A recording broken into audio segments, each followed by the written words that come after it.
Banyak di luar sana yang menganggap sapi adalah nenek moyangnya orang Hindu. Sapi adalah tunggangan ataupun kendaraan dari Dewa Siwa. Untuk menghormati jasanya, kita tidak memakan dagingnya.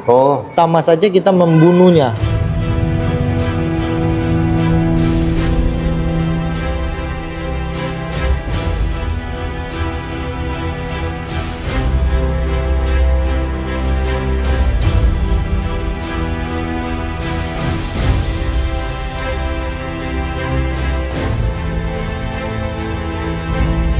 Pak Pendeta, saya mau tanya dulu, ini kuil ini bukanya dari jam berapa? Kalau di sini kebetulan buka pagi jam 6 pagi. Jam 6 pagi. Penentuan waktu sampai jam 12 siang.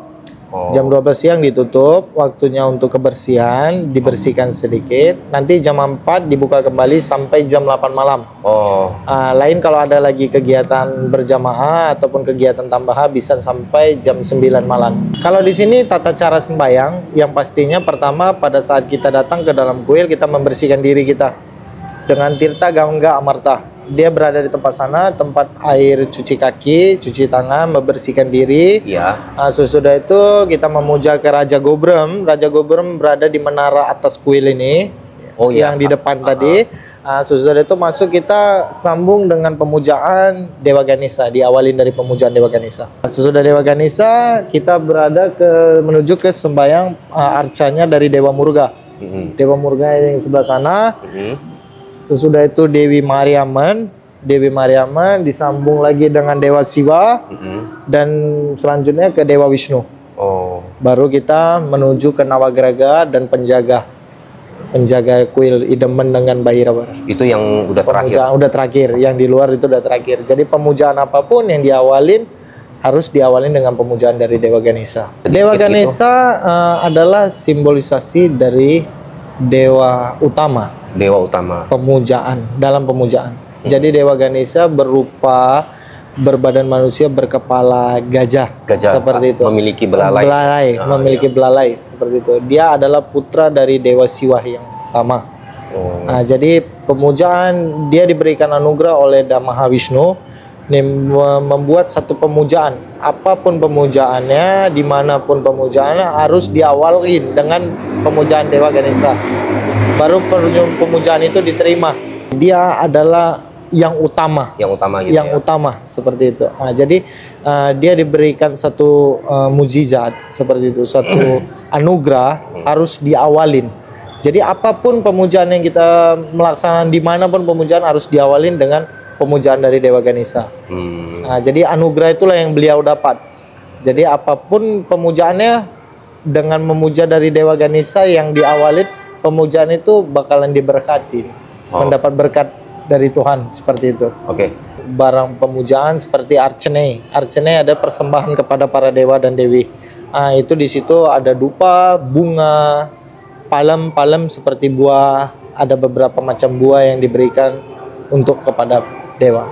Berarti di sini dengan kata lain lebih dominan kalau persembahan itu berbentuk buah-buahan ya? Ya, kalau seperti makanan nasi, mie enggak ya? Kalau kita di sini tidak ya. Nasi itu pun kalau memang nasi yang sudah diolah menjadi sakra ponggal, pale sore, taire sore, itu seperti itu. Sakra ponggal itu makanan nasi yang sudah dimasak dicampur dengan gula merah. Jadi sudah dimasak, diolah, makanan India itu yang diberikan kepada para dewata. Pale sore, nasi yang sudah dimasak, mendidih, dicampurkan dengan pale. Pale adalah susu. Jadi nasi susu murni. Jadi nasi susu seperti itu. Itu yang diberikan kepada dewa persembahan, anandam, persembahan untuk dewa.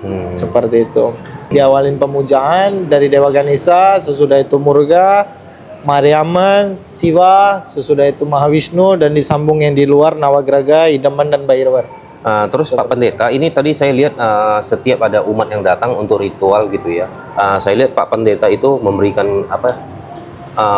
Pendeta membacakan doa gitu. Itu maksudnya ritual apa itu? Itu seperti perantara antara pemuja dengan Tuhan. Saya sebagai perantara. pemujaan itu. Jadi yang mereka berikan itu saya yang melaksanakan untuk menyerahkannya kepada para dewata. Oh, jadi seperti si itu. umat ini nggak bisa langsung? Nggak bisa langsung masuk ke dalam, karena ruangan-ruangan tersebut itu namanya mulas tanam. Mulas tanam ruangan di mana ruangan itu bisa kita bilang kita ingat sebagai tempat suci lah. Seperti itu, hanya selaku pendeta yang bisa masuk ke dalam. Makanya saya lihat ada di pagar itu ada dipagarkan, dibatasin. Jadi tidak hanya umat semua bisa, masyarakat lain bisa masuk selain pendeta. Oh, berarti Pak Pendeta sebagai perantara. Sebagai perantara. Saya sebagai perantara antara Bhakta dan dewa. Jadi saya mau ngambil persembahan, saya berikan api suci untuk pertanda restu dari para dewata. Nah, terus di akhir ritual itu saya perhatikan mereka itu berjalan mundur ya.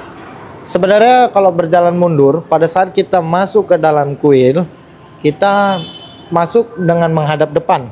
Oh iya. Seperti itu ya, menghadap depan, menghadap kepada dewata. Iya. Tapi kalau pada saat keluar kita pasti membelakanginya. Iya. Ya Jadi kan? dirasa kurang sopan gitu. Kurang sopan. Nah, gitu. itu adalah sifat penghormatan kepada para dewa dan dewi. Jadi pada saat Bhakta ingin menuju keluar dari kuil, mereka berjalan mundur. Oh iya, saya paham. Berarti itu. Istilahnya kita masuk itu menatap dia, jadi keluar itu keluar kita pun menghormatinya. Seperti itu. Jadi kalau kita berbalik kan sama saja membelakangin kan, seperti itu. Berarti maknanya bagus sekali ya. Makna dari penghormatan aja seperti. Saya perhatikan banyak ada beberapa titik patung sapi atau kerbau gitu. Sapi. Sebenarnya sapi. Jadi sapi itu sebenarnya banyak di luar sana yang menganggap sapi adalah nenek moyangnya orang Hindu. Sebenarnya itu umumnya salah. Di masyarakat. Umumnya seperti itu. Makanya untuk memecah mitos itu bisa nggak Pak Pendeta Jadi jelaskan seperti lebih ini. detail? Sapi adalah tunggangan ataupun kendaraan dari Dewa Siwa. Jadi Dewa Siwa itu menunggangin sapi. Jadi untuk menghormati jasanya, beliau mengabdi kepada para Dewa Siwa. Untuk menghormati jasanya, kita tidak memakan dagingnya. Sama saja kita membunuhnya. Jadi kalau kita makan dagingnya itu seperti kita sudah membunuhnya.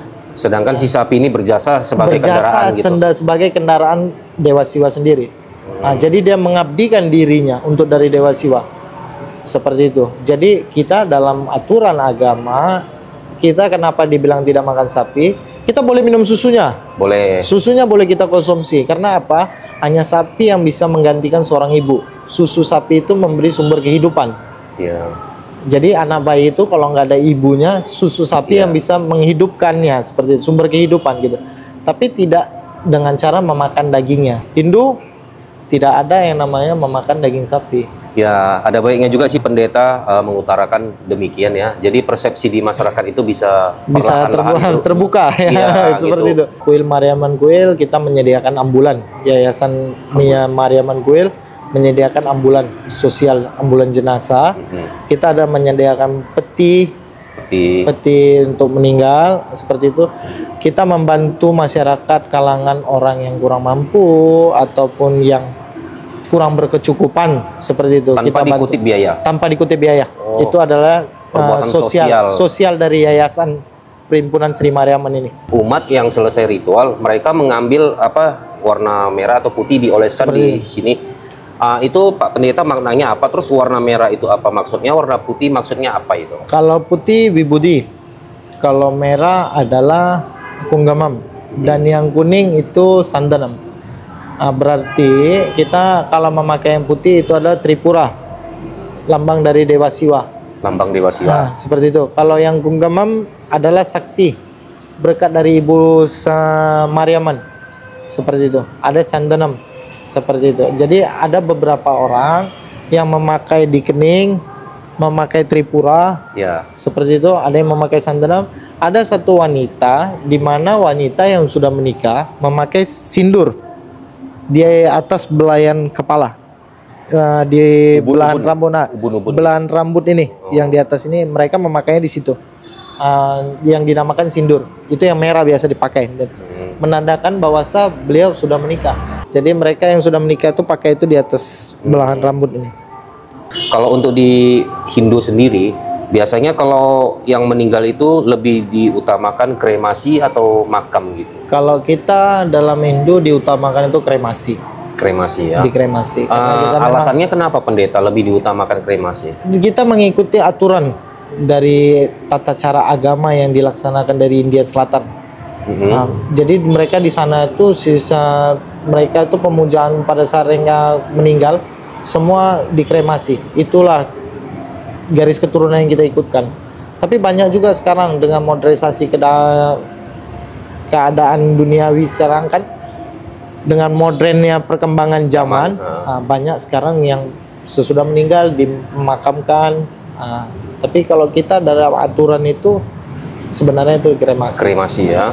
Itu kita mengkremasi. Pemujaan itu kan hanya dilaksanakan di rumah. Kalau kita di sini untuk kedepannya setahun, 2 tahun, 3 tahun itu kita hanya melaksanakan ritual pemujaan di rumah. Maksud pendeta itu abu hasil kremasi itu langsung kita bawa pulang ke rumah? Tidak, itu dihanyutkan di lautan. Oh, itu langsung dilepas? Dilepas di lautan, diperabukan.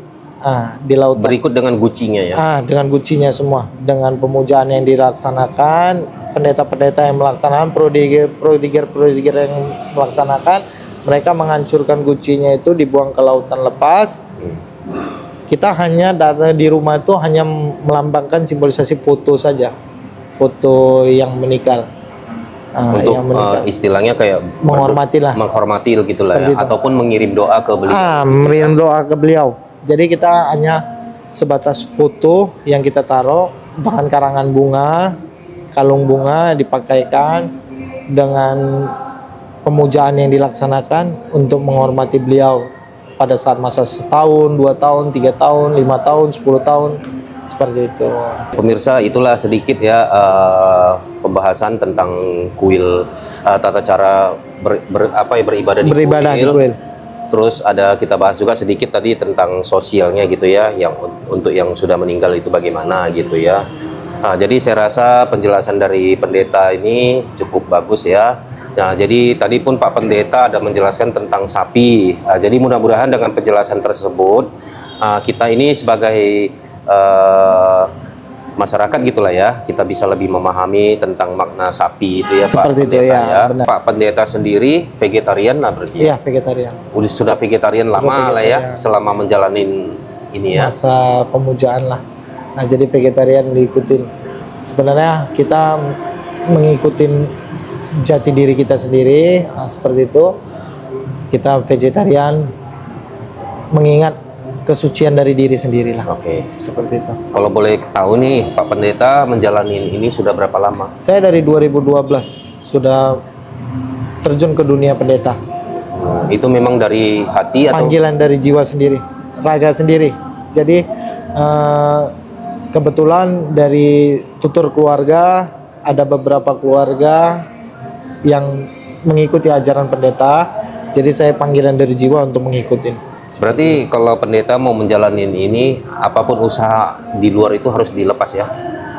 Sebenarnya seperti itu. Kita harus pemokusan lah, seperti itu. Pemokusan di mana dalam arti kata kita mengabdikan diri kepada para dewata, seperti itu. Satu lagi saya mau tanya pendeta, kalau untuk di ajaran Hindu itu ada nggak ajaran kayak kita itu jangan istilahnya melepas gitulah, jangan terikat gitu? Kalau kita dalam ajaran agama Hindu itu memang ada pelepasan, dalam arti kata tidak terikat dengan tidak ada satu kemelekatan gitu. Seperti itu memang ada, tapi apa bisa dijalankan? Seperti itu, apa bisa dijalankan? Ya. Kita harus benar-benar lah, benar-benar. Jadi banyak orang pendeta-pendeta yang sudah melepaskan hal duniawinya, seperti petapa-petapa itu, mereka sudah melepaskan. Seperti itu pemikiran-pemikiran yang namanya harta, benda, nafsu, itu semua sudah dilepaskan. Mereka hanya mengabdi, bertapa sampai akhirnya mereka meninggal. Seperti itu. Penjelasan ini saya rasa cukup bermanfaat juga ya buat kita dan buat seluruh pemirsa dimanapun. Jadi di akhir video ini ada apa yang mau Pak Pendeta sampaikan buat pemirsa di luar? Kita haruslah di mana berdirinya agama, di situ dijunjung tinggi nilai dan tata martabatnya. Seperti itu. Jadi bagi kita selaku agama Hindu, kita menghormati agama lain, tidak mencemoohkan, saling toleransi. Saling toleransi, tidak membeda-bedakan. Semua seperti itu sama sih. Saya rasa Tuhan ini semua sama. Tuhan ini hanya satu. Cuman berbeda saja caranya untuk memuja. Jalannya untuk memuja, untuk menghormati berbeda. Sebenarnya sama semua. Jadi intinya Pak Pendeta ini, semoga negara kita ini lebih akur lagi ya. Seperti itu. Dalam toleransi beragamaan, berbeda tapi satu. Berbeda tapi satu. Ya, begitulah pemirsa kira-kira ya, maksudnya Pak Pendeta, semoga kedepannya kita makin damai lagi dalam bertoleransi beragama ya. Tujuan kita sama, hanya jalan kita itu ke sana berbeda. Oke, kita sama. Jadi saya rasa udah cukup ya Pak Pendeta. Boleh Pak. Oke, kalau begitu pemirsa, semoga video ini bermanfaat dan bisa memberikan sedikit wawasan buat kita semua ya tentang inilah ceritanya kayak tentang agama Hindu, Hindu. Ya. Oke, kalau begitu semoga video ini bermanfaat.